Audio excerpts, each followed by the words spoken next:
Hello and welcome to All Things Foster, a place for coffee, connection, and community.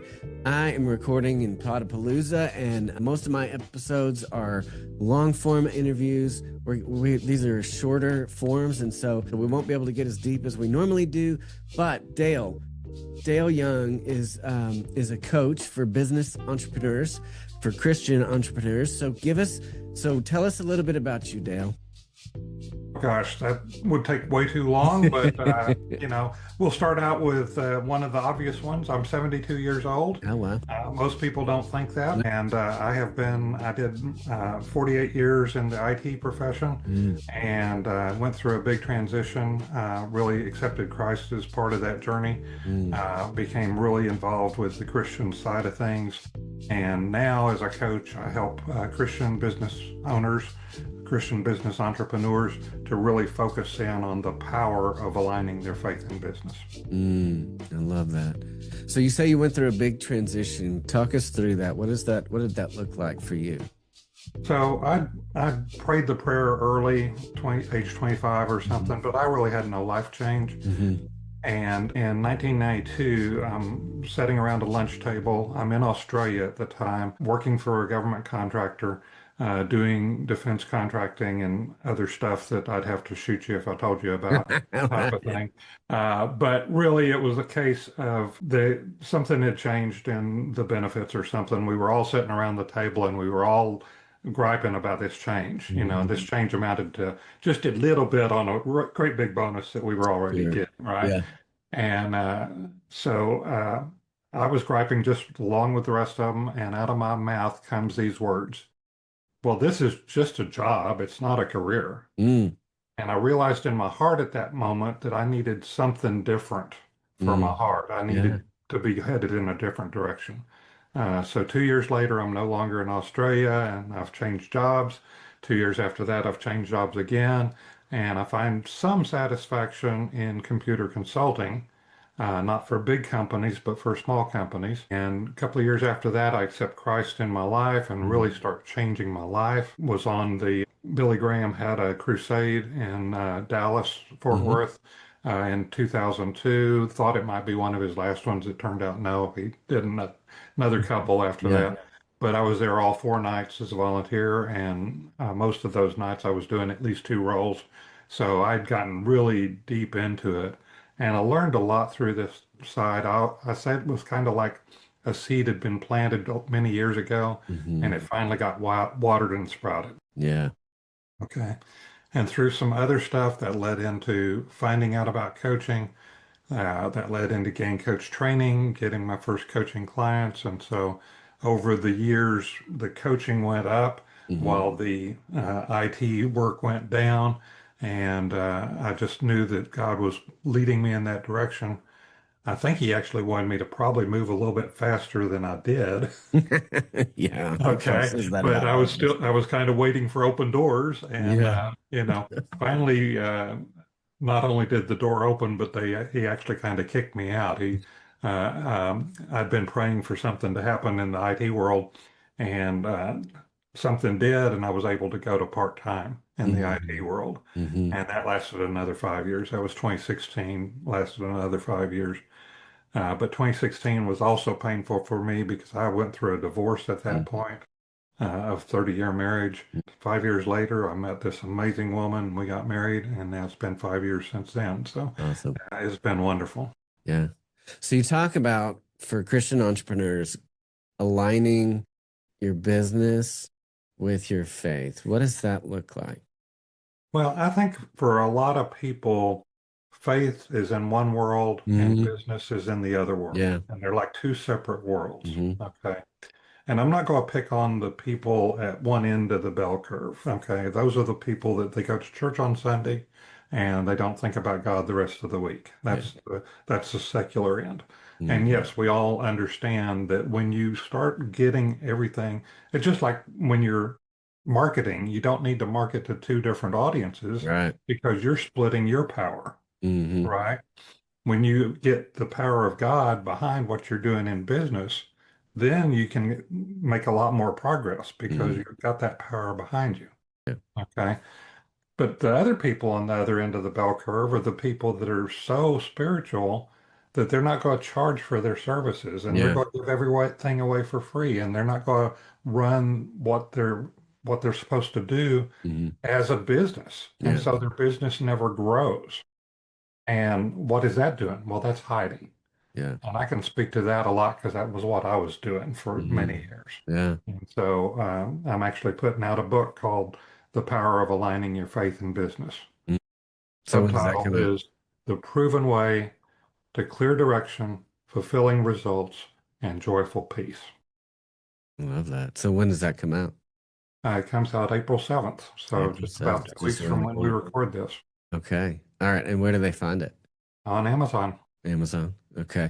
And so we'll put a link for that in the show notes, and help with that. So what's the starting place for someone that says, okay, I have an expertise in this, and I'm a believer, and it's going to benefit people, but um, I in my mind, this is a perspective that I've had because I spent 13 years in the kind of the corporate space doing things, and so before I left to start this nonprofit or to run this nonprofit full time, but I had a friend who had a business, and he would look at a project. He was an amazing carpenter, and he would look at a project and he would say, okay, it's going to cost me this much in wood and this much time, and so, it's worth, it's in his mind, it was real simple for him to do and make it and all these things. And so he's doing this work for next to nothing, and then he's not making any money. And so talk to that person who's got this, they've got a business, and they want to help people. They have an area of expertise. How do they, what's the mental shift that they have to go through to say, okay, I I have expertise in this area, and I want to help people, but I got to make a living. I got to feed my family and do all the things. Mhm. Well, it all comes down to value, right? Yeah. What kind of value are you putting out to the world? Mm, What kind of change, what kind of difference are you making in the world? mm, And I really feel like most people haven't even thought about it that way. mm.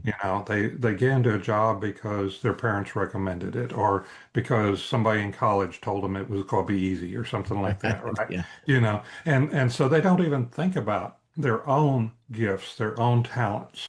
Okay. And just like the parable of the talents, Mm, if we take our talents and we don't use them, it's like burying money in the ground and not mhm. even investing it in the bank. Yeah. Okay. And so from my point of view, you need to start with who you are. Mm, Okay. And knowing who you are it's been a big journey for me. Back in yeah. 1992, when I said this is just a job, but not a career, I thought I wanted a career. I actually didn't want a career. Yeah. It turned out I wanted something much bigger than a career. Absolutely. And Yeah. that turned into a calling. And I'll talk about that in a little bit. But, it starts with who are you? Yeah. What are your gifts? What are your talents? So, take a spiritual gifts assessment. I've got one for free out on my site. So, find out when you became a Christian, God gave you certain gifts. What Mm, are those? hmm. Those are useful for the body. Well, they're useful for the body, but they're also useful in building up your business. If you're Hmm. doing what you're already gifted to do, it's going to be a whole lot easier. Absolutely. Okay. I work with a business coach as well, and one of the things he had me start doing about 2 years ago is writing I am statements. I write gratitude statements and I am statements first thing every morning.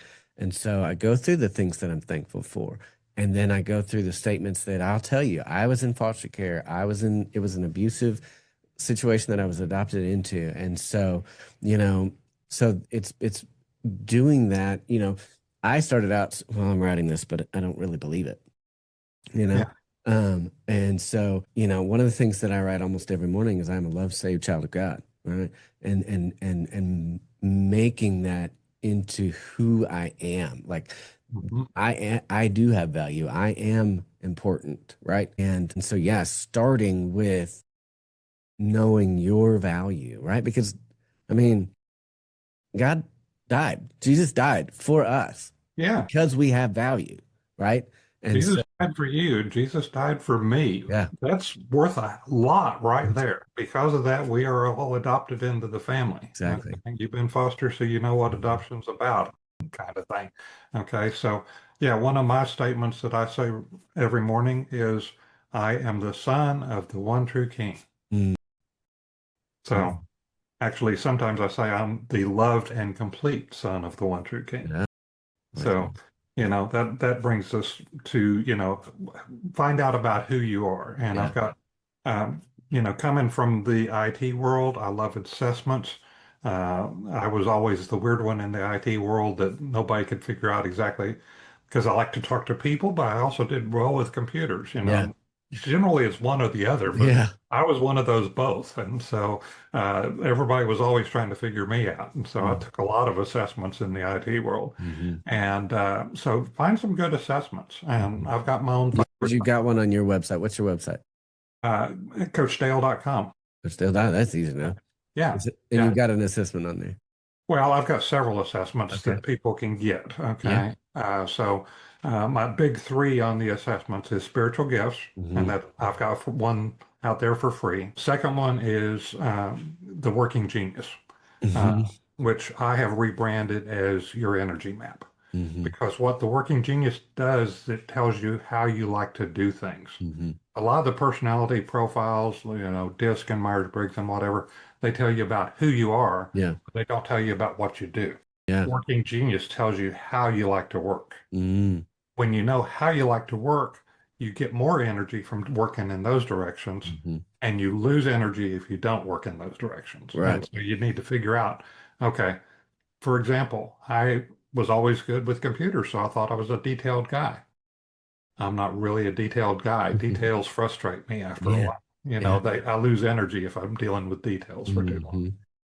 So that's just a hint. Once you find that out, that gives you a clue as to who you are and what you're supposed to do. Mm. And then the third one that I really love, but it takes a lot more unpacking, is the Clifton Strengths, or what used to be the Strength Finder. Most people only get the top five of the Strength Finder, but there's actually 34 talents in there. Wow. And with 34 talents, you're a unique being. And Hmm. that's one of the things I like to say is everybody is unique. Everybody does things differently. And so find out how you are put together, how God wired you, how God created you. Okay, how God knitted you together in your mother's womb. Exactly. Okay. And then once you get all that in place, then you've got a good solid identity. Mm. And sometimes statements like I am statements that you repeat every morning, those can help you firm that up. It Mm. kind of takes it from the intellectual side down to the heart side, Exactly. which, by the way, is the longest 18 I inches know. I've ever Yeah. been. Yep. Yeah. Okay. Uh-huh. And then after that, you need to go into the community that you're a part of. Mm. Are you in a helpful, supportive community or not? Okay. And community is family, adopted family, church family, golf buddies, bowling buddies, pickleball buddies, whatever. Mhm. Who are you hanging around with? Jim Mhm. Rohn had the classic phrase, you're the average of the five people you hang around with. Mm. Well, it's not quite exactly five people, but it is a pretty small number. It's a lot Mhm. smaller than what a lot of people think it is. So, once you get those two, because they're two parts of your identity. Mhm.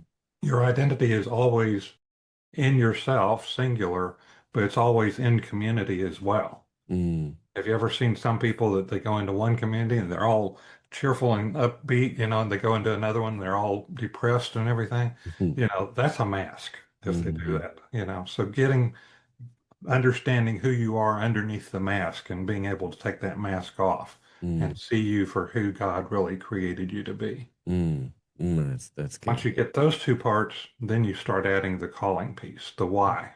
Yeah. Why am I here? Why did God create me at this point in time in history, at this location, with these parents and these adopted parents, and all the other things that He allowed happen to me in my life?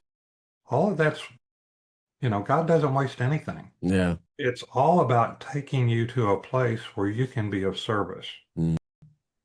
of service to Him, of service to others, And all that is for his glory. Mm-hmm. Mm, that's good. So after they've kind of figured out who they are and what they're doing, then the calling piece helps them to just to figure out how they work best. Am I saying that right? Well, How the they can calling do gives things. you the why, which The is why. the power. Simon Sinek had the big talk start with why, right? Yeah, right. Okay. I actually think you have to start with who. You have to Mm, start with who you are and what your identity, singular and in community is. right. But once you get that said, you start with why. The why gives you more power. It gives you more connection. It gives you more ability to interact with people and everything. Mm, And it gives you direction.